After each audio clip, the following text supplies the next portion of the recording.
Hello and welcome. Today we're going to be looking at the new dungeon. Also remember that the giveaway on the tokenomics video will be ending tomorrow. I will pick a winner approximately 24 hours after this video comes out. So make sure you've commented on that video and subscribe to the channel to make sure you're entered. There's about 36 people entered so far. Make sure your comment did not get caught by the spam filter and that it still exists on that video, because I will just be using a comment picker and then checking if that person is subscribed. So you have about a 1 in 36 chance of winning as it stands right now if you are entered. That's pretty decent odds for a free character compared to most of the Twitter giveaways that have 80 to 100 or 300 or 500 people entered. So fairly good chance, fairly easy to enter. So make sure you're entered into that. But today we'll be looking at the brand new dungeons, the normal Children's Cry and heroic Children's Cries. I don't know if it's been confirmed by the devs or not, but I do believe these will be permanent dungeons. Somebody down in the comments can probably confirm whether or not these are permanent. But these are the first dungeons of Act 1 of the story. So I would assume that any story dungeons will be permanent. So I would think these are basically, these 4 dungeons are basically the prologue. And then we have Act 1, and eventually we'll finish out Act 1 throughout the rest of this year, I believe. And then Act 2 will probably start up early next year, sometime after the Unity port. My guess as to how they'll do it is they'll eventually have different tabs for dungeons, and they'll have different, you'll be able to click on the different acts of the story to pick through the dungeons, and then possibly have like an evergreen section that is permanent dungeons that are unrelated to the story, that are just extra ones either for specific loot or for some specific purpose. And then they'll probably have the rotating event dungeons and special dungeons and etc. that rotate out every week or every other week and have better rewards. I believe that's the long-term plan. One of the devs would have to confirm that. I'm just speculating. But we will be starting this off with my White Elf Gen 2 here, that is level 6. We've got Heroic Corny Robes, a Heroic Apprentice Staff, and the Ice Barrier Spell Ruin. And what I've noticed from testing out these dungeons is you kind of really want to have a Spell Ruin in order to have a really good chance of beating Heroic with a level 6. I've done this dungeon a couple of times, and I got a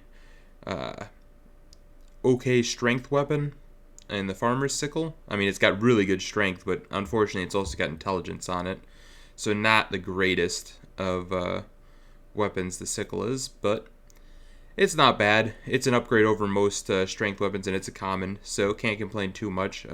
For people that have strength builds and manage to beat this will likely be an upgrade if you did not get one of the rare epic drops so far. As far as the Dark Sorcerer's Cowl goes, this is probably an upgrade over what I'm using right now overall. That being said, I really like having the 6 charm, but I'm losing out on 5 intelligence. I'm gaining 1 wisdom, losing out on 7 strength, but having 6 charm over 5 luck. It's pretty, some of these are pretty difficult to decide if they're an upgrade or not. I think this is likely an upgrade, though having the 9 charm is really nice. The luck would give me a lot better crit chance and damage. So the Dark Sorcerer's Cowl may be better. We can test it out on this run. It's probably an upgrade. It is a lot of extra stats. And the 7 strength does still give us a little bit. I mean, it's going to give us a little bit of resistance to attacks. So, is it an upgrade? I don't know. Probably is.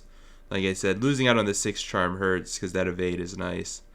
But we do gain 5 intelligence, which is pretty good on damage. And the luck is going to help us with damage as well. And we only lose out on 1 wisdom, which is negligible. So I think that's probably an upgrade. So we'll start out with this white elf. And I believe what I'm going to do is with the rest of my characters, I will probably be running them in Heroic Hogger still.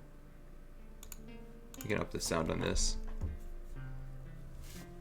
Like the music for the new video or for the new dungeon. But with the rest of my characters, like I said, I'll probably be running them in Heroic Hogger still until they get a rune, or until they're level 7, which will be in a couple of weeks.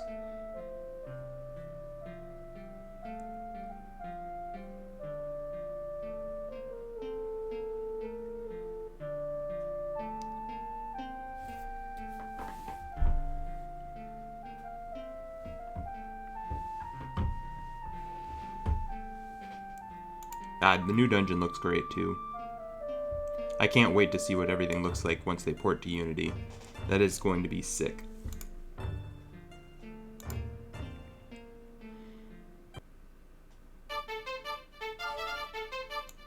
Alright, I do like this quality of life change as well. That's very nice to only click once. Ooh, that was a nice crit. Maybe a symptom of having that extra luck. Oh, another crit. That's insane. We'll go ahead and add Ice Barrier here. Bring us back up to full, almost. Easy. Easy clap. 650 experience. Love to see it. We'll take a look at what that Hunter's Boomerang looks like. Let's see. Strength, Agility, Charm. Not a bad agility weapon. Uncommon. Definitely going to be a fairly substantial upgrade if I can get it on this Dark Elf, I do believe.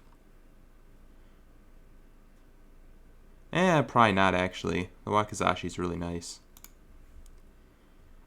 So we'll try it out as well on this Orc here, who is running Crusader's Cloak with high intelligence, a really nice Wizard's Wand H, and the Bash spell rune. Now Bash is not ideal on an intelligence character.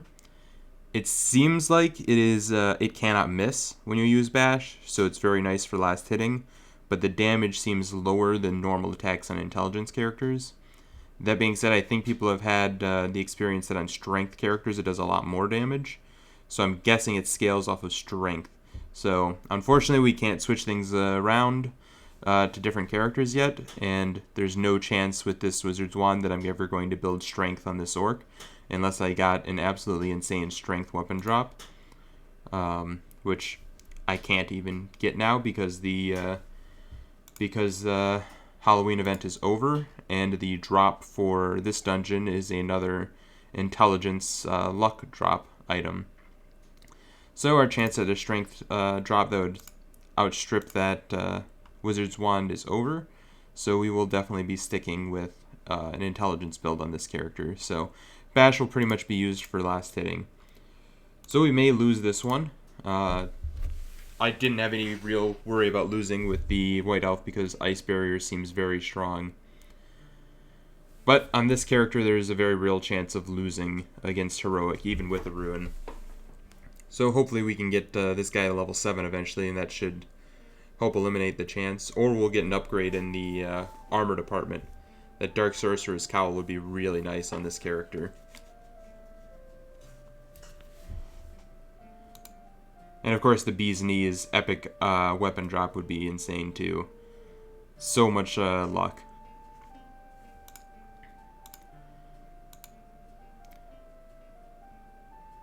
I'd love to know what the drop rate is on the new epic weapon as well.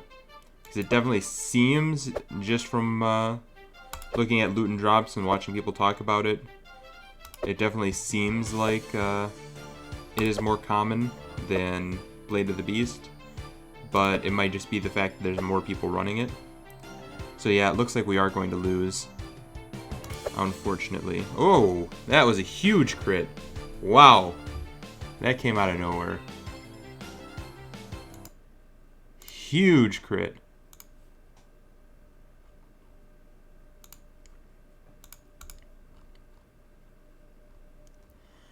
And we got a Hunter's Boomerang over here as well.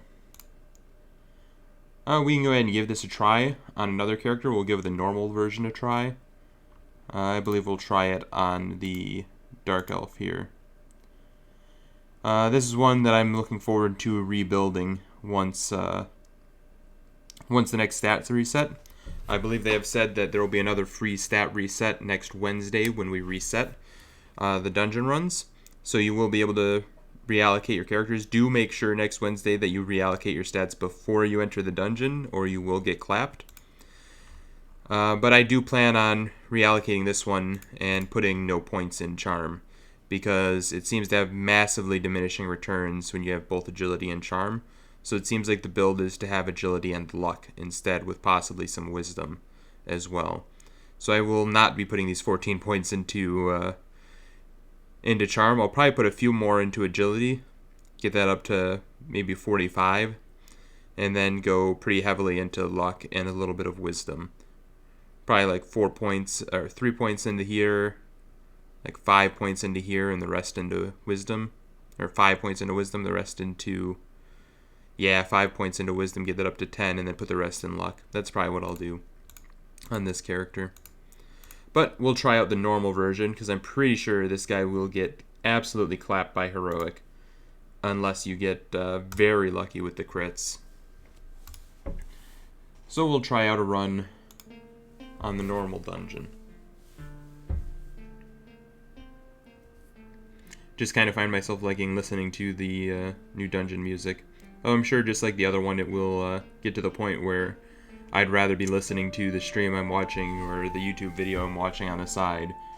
But for now, this is a rather nice change.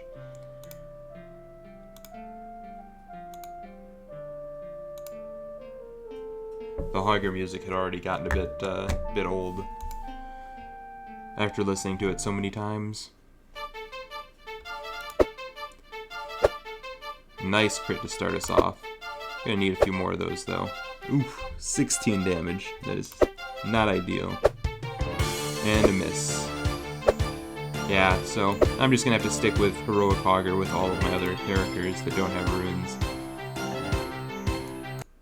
And this guy really needs to get that reset, because I don't know if evade chance just isn't working properly, or if there's just too big of diminishing returns going agility charm, but it definitely seems like you don't ever really see the opponent miss going agility charm build at all.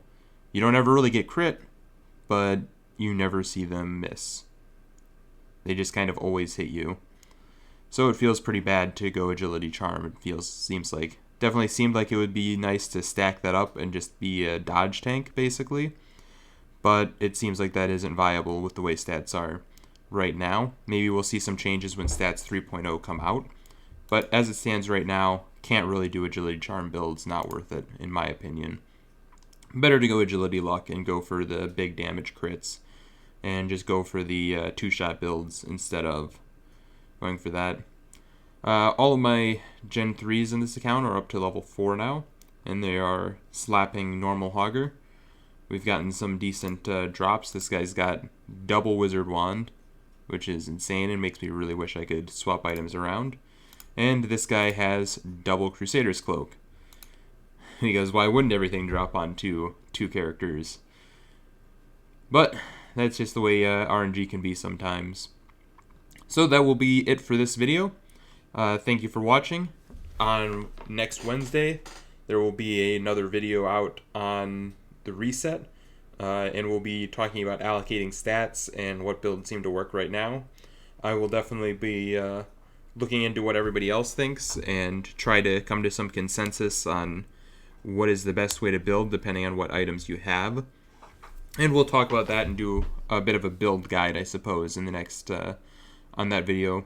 I will likely release another video possibly tomorrow that will have the winner of the giveaway, and we're going to talk about partnerships, the games that and the projects that Crypto Raiders is partnered with, including GFC Fight Club. We're going to talk about the Loot partnership very briefly on what they were planning to do with that and what's going on with that, and talk about the GFC keys and all of that good stuff. So make sure to subscribe, hit the like, hit the bell icon to make sure you get notified when there's a new video out, and I will see you next time. Have a wonderful day.